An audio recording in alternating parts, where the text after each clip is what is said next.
Start. According to the High Court, there is absolute dearth of any prima facie material to establish moral turpitude, grave misconduct, indiscipline, or refusal to follow orders. The undisputed position on record indicates that the petitioner acting on an informant tip during a routine night patrol promptly secured a search warrant, mobilized independent witnesses, and successfully executed raid, neutralizing a large scale gambling operation, penalizing a law enforcement officer for the prompt, efficient, and successful execution of his statutory duties is antithetical to the very concept of grave misconduct and shocks conscience of this court para.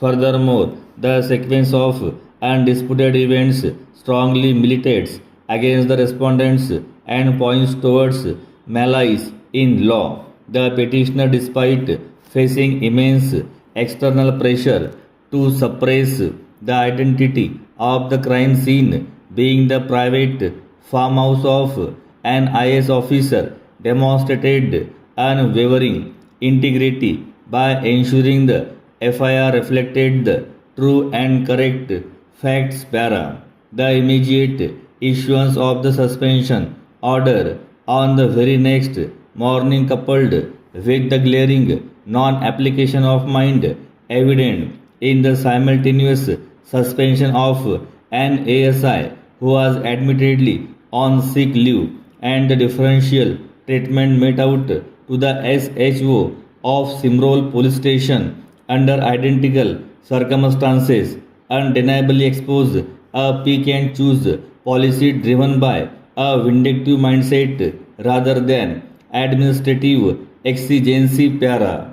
It is highly pertinent that the petitioner in his writ petition has taken a clear, categorical and grave stand that his suspension was direct consequence of non honoring the undue pressure created by upon him by higher authorities to alter the crime scene. It is striking and surprising that such a serious allegation of malice leveled against the respondents has neither been specifically nor categorically rebutted by them in their reply. This evasive silence further affirms the petitioner's contention that the suspension is entirely born out of his refusal to obey illegal dictates and undue pressure para.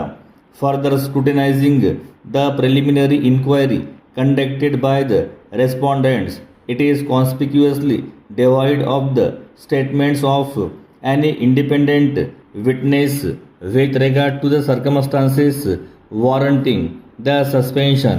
Moreover, the findings of the inquiry officer are inherently contradictory para.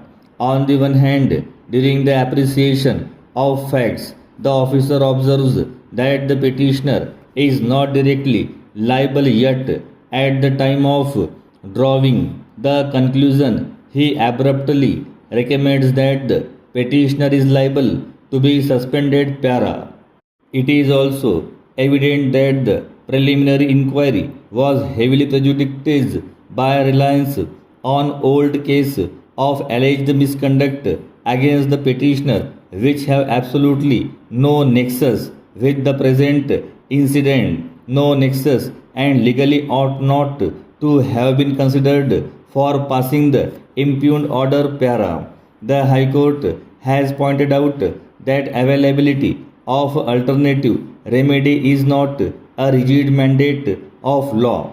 On the other hand, it is a well recognized exception that the rule of exhaustion of statutory remedies is a rule of policy, convenience, and discretion, where the impugned action is ex facie arbitrary, suffers from the vice of non application of mind, and is completely devoid any prima facie material to constitute grave misconduct relegating the petitioner to the appellate authority would be an exercise is in futility para.